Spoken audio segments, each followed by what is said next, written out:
minutes, ma belle. Merci de me recevoir chez vous. On s'est rencontrés la semaine dernière au vernissage de l'exposition. C'était assez impressionnant de voir autant d'invités, de personnalités, dont François Hollande. Cette exposition s'appelle 55 femmes. C'était 55 écrivaines, et là on a décidé de faire 55 politiques, et donc comme à chaque fois c'est des femmes, on a décidé d'appeler ça 55 femmes. Ce concept-là nous plaît, de mettre la femme en avant à travers un seul homme. Une dizaine d'années, dans un autre appartement dans lequel je vivais, Stéphane était sur mon canapé en hiver, il avait un col roulé et j'avais des lunettes fumées sur le nez. J'étais plutôt déprimée et pour me faire rire, il a mis cette paire de lunettes sur lui et il a fait une tête qui tout d'un coup, je lui ai dit, c'est drôle, tu ressembles à Marguerite Duras, ne bouge pas, je te fais une photo. J'ai fait une photo et cette photo nous a tellement fait rire que pour l'anniversaire de Raphaël Desplechin, on lui a fait encadrer. Et en dessous, on a écrit « Détruire », dit-elle. Et il se trouve que ce cadeau, à cette soirée chez Raphaël, a énormément fait rire nos amis. Oui, alors ce sac. Récupéré aujourd'hui d'une façon très spontanée, puisque vous n'aviez rien préparé. Je ne savais pas qu'il y avait le sac. En fait, ça fait 10 jours que je l'emmène à la galerie, parce qu'il est grand. Alors dedans, je ramène des meubles, des cahiers. Donc j'ai tout vidé, je l'ai rangé. Vous êtes arrivés, je l'ai repris et j'ai tout remis dedans. C'est un sac de Sonia Rykiel. J'aime cette femme. J'aime son univers, je voudrais vivre dans ses vitrines, je voudrais lire les livres qu'elle expose, je voudrais me lever dans ses pulls. Je la trouve belle, je la trouve provocante, tout sauf bourgeoise. Quelle est votre histoire avec elle? D'un coup, vous me dites ça, et je me souviens avoir été assise en vrai à côté d'elle au théâtre, et que je lui ai dit « je vous aime ». Elle a dû me prendre pour une folle. Et vous savez pourquoi vous lui avez dit ça? Parce que je l'aime, parce qu'un jour j'ai dû acheter un truc chez elle et je me souviens avoir laissé mon nom et ensuite avoir reçu des catalogues. Alors les catalogues de Sonia Rykiel, il y a toujours, je sais pas, il y a toujours des histoires. Il y a quelque chose que écoutez, je sais pas, j'arriverai pas à vous expliquer, mais ces pulls ont une histoire. En fait, en même temps, je dis ça, ça me fait penser à Barbara qui est là, c'est-à-dire il y a toujours des grandes manches, il y a toujours des grands... Voilà, je sais pas, c'est des trucs de fantasmes. Quand j'étais petite, je voulais des plumes, je voulais des cols cheminés, je voulais des... Mais c'est marrant parce qu'on vous sent un peu ému quand même quand vous en parlez. Ah bon? Oui, comme si vous aviez un rapport émotif à cette marque. Mais presque... C'est pas un objet transitionnel avec votre mère? Si, j'allais dire que ça me... Enfin, pourtant ma mère s'habille pas en Sonia Rykiel, mais en tout cas c'est l'image, enfin pour moi, d'une mère, quoi, de ce que...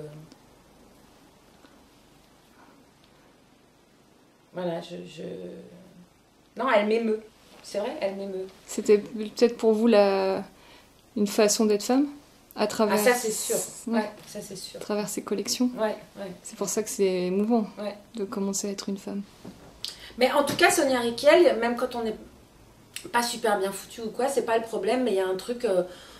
qu'on ait de la poitrine, des hanches, une petite taille, je sais pas, il y a toujours... Ça allonge les bras, ça élance les jambes, enfin... Il y a quelque chose de voluptueux, il y a quelque chose... Puis aussi l'amour de la littérature. Ça, l'amour des livres, des mots, tout ça. Donc, comme je suis quelqu'un qui lit beaucoup, qui écrit, ça me touche. Quelqu'un dans la mode qui laisse aussi... le fait qu'elle expose des livres dans sa vitrine, je trouve ça... Enfin, je trouve ça génial, quoi. Voilà. Je me dis que mon plus grand rêve serait d'être exposée chez elle un jour. Alors, il fait rock, en même temps c'est du cuir et j'adore parce qu'il est hyper mou, on dirait... C'est vrai que moi j'ai un côté un peu objet transitionnel, doudou, tout ça, quoi. Voilà, il y a quelque chose de très... Voilà, je sais pas, et puis dedans il est rose quand même. Hein. D'accord, alors il y a quoi dans ce sac?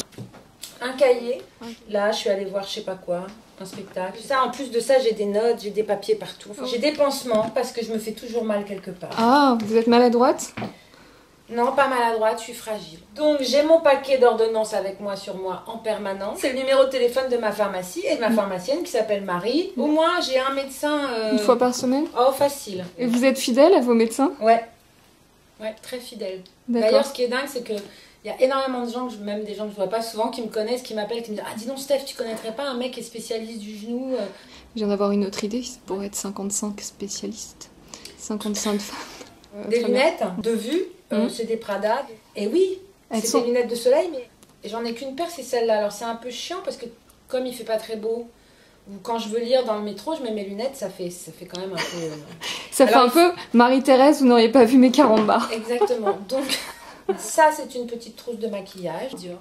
Ah bah c'est Dior. Voilà, un rouge à lèvres, celui de chez MAC, mat Viva Glam 3. Moins comme ça. Un pinceau exprès pour mettre le fond de teint. Hop, et ça rentre bien. Et en fait, ça fait pas du tout masque. Marguerite Duras, déjà. C'est quand même le départ de l'exposition des 55 voilà, femmes. Photographiée par Richard Avedon. Cette photo est merveilleuse. Alors j'en ai beaucoup d'autres dans mon appartement. Pour le magazine Égoïste. Okay. À mon avis, dans les années 80. Pourquoi vous l'avez choisie, celle-ci? Pourquoi vous l'avez mis là? Bah d'abord, n'importe quelle photo de Marguerite que je trouve, je la prends et je la mets chez moi. Donc, si vous faites bien le tour dans ma chambre, dans mon bureau, là-bas, enfin bon, il y en a partout. Celle-là, parce que je la trouve... Ce geste de relever sa jupe pour montrer le haut de sa cuisse avec ses petites bottines, sa chemise de cow-boy et en même temps ses bijoux, ses bagues. Je sais pas, je la trouve tellement insensée, sa chemise cloutée là. Non, écoutez, franchement... Pourquoi elle vous fascine? Bah, j'ai envie de vous dire que c'est ma meilleure amie. C'est quand je suis mal, je lis Marguerite, voilà. Et je me dis que je suis moins seule. Et elle me fait beaucoup rire aussi. Ces livres me font pas rire, non, ces livres ils me bouleversent, mais surtout, j'ai l'impression qu'ils s'adressent à une partie de moi que j'arrive pas à toucher moi-même. Ça me traverse par le ventre, ce qu'elle écrit, quoi. C'est très fort, quoi. J'aime les femmes, j'aime les femmes fortes et singulières. Et Sonia Rykiel est singulière, Marguerite l'était aussi, et Barbara, n'en parlons pas. Votre mère, elle était forte? Ma mère est forte, oui. Et vous vous définissez comme quelqu'un de fragile? Ouais, parce que je pense que je suis forte. Mais ça fait mal, hein, d'être forte. Ouais. Vous êtes cassable? Très facilement. Pourquoi ça fait mal d'être forte? Bah... Parce qu'on pense que... On encaisse, et puis... On croit qu'on est... Voilà, que ça ne nous atteint pas, mais en fait, ça met toujours un certain temps à arriver, en fait, la blessure. Elle n'est pas immédiate, justement parce qu'on se tient droit et qu'on avance. Finalement, un jour, au détour d'un moment comme ça, où ça revient et on sent le coup, mais qui remonte à il y a quelque temps. Enfin, vous voyez ce que je veux dire? Voilà. Vous pensez qu'on est tous un peu des orphelins de Charlie? Oh là! Ah non, mais celle-là, elle est même pas... J'allais dire... Enfin, moi, c'est peut-être complètement naïf de dire... Enfin, je sais pas. J'allais vous dire que je n'arrive toujours pas à y croire. C'est-à-dire que je ne peux même pas imaginer que ces types-là, dans leur salle de rédaction, à faire leurs dessins, enfin, tous ces mecs qui ont fait hurler de rire mes parents quand j'étais petite, que je voyais leurs dessins dans les toilettes, avec tous les Charlie Hebdo qui étaient posés dans les toilettes de la maison, tout ça. Absurdité dans le concret, comme ces deux mecs de 25 ans qui surgissent dans une salle de rédaction et qui abattent Wolinski et autres. Là, pour le coup, c'est même pas... je peux pas, même pas l'entendre, vous voyez. J'ai même du mal à dire quoi que ce soit parce que... C'est pas possible, en fait. Enfin, c'est pas possible. Vous avez quoi d'autre dans votre sac? Alors, j'ai un carnet sur lequel je fais aussi des petits dessins, vous voyez. Je suis une princesse. Voilà, ça c'est mon porte-monnaie. D'accord, ouais. J'ai vu Barbara. Qu'est-ce que Barbara, Barbara, c'est ma mère. Hein. Enfin, c'est ma mère qui écoutait Barbara. D'accord. Qui écoute Barbara. Donc, voilà, j'ai vraiment vécu avec Barbara... Quel est le titre qui vous le marque? Enfin, quand vous pensez à elle, vous pensez à quelle chanson en particulier? Oh là là, je pense à chaque fois qu'on parle d'amour, c'est avec Jamais et Toujours. On se le dit et on y croit que c'est pour la première fois. Ouais, ça par exemple. Ouais. Plein de choses, mais par Barbara. Et la solitude? Ouais, la solitude, ouais. Elle est venue devant ma porte à l'heure où je rentre chez moi. Voilà. Et alors, cet homme? Papa. Ah, c'est votre papa. Elle est belle, cette photo. Ouais. C'est vous? Ouais. Trop jolie. Voilà. Ah, magnifique, cette photo. Papa. Vous avez fait du théâtre avec votre papa ou... Oui, j'ai fait du théâtre avec mon papa. J'ai fait de la première pièce qu'il a mis en scène, je jouais dedans. Toute première fois. J'avais 18 ans. Voilà. Mais j'ai mis beaucoup de temps à accepter d'écrire et à mettre en scène parce que j'avais peur en fait. Donc au départ, je me Vous réfugiais... étiez impressionné par vos monstres? Ouais, bien sûr. Les monstres de Duras, Ah par bah exemple. ouais, bien sûr. Enfin pour moi, hein, les gens que j'admire et qui ont du talent, je trouve que ça, au contraire, ça vous donne l'énergie et ça vous propulse vers une création. Enfin moi, ça ne m'abat pas du tout. Je me dis pas, oh mon Dieu. Par contre,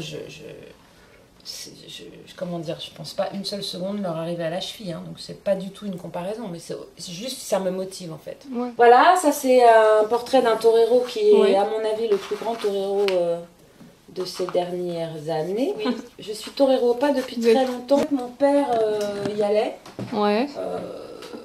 J'étais terriblement contre.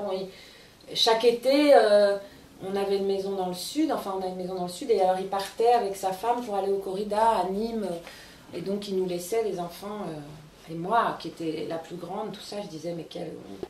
Mais je pense en fait que on a un rapport très, très personnel avec la corrida quand on aime ça, et que c'est quelque chose de très intime, et en l'occurrence c'est vraiment...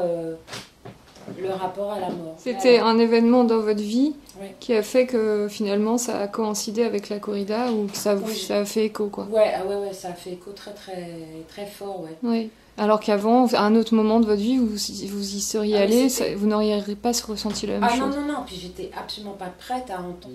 Voilà, il n'y a pas à discuter là-dessus. C'est pas ça le... Bref. C'est entre soi et soi, on a l'impression. Et j'espère un jour arriver à faire un film sur un torero. C'est un portrait de mon père et ma mère avant ma naissance. Ils ne sont plus ensemble. Mon père est donc marié depuis 30 ans avec une autre femme, qui est la mère de mes 2 frères. Mais ma mère travaille avec mon père aussi au théâtre Édouard VII. Et c'est merveilleux. Et tout ça avec ma belle-mère, avec mes frères, avec ma fille, enfin tout, voilà. À bientôt pour voir la prochaine expo, donc 55 spécialistes. Non. 55 bananes.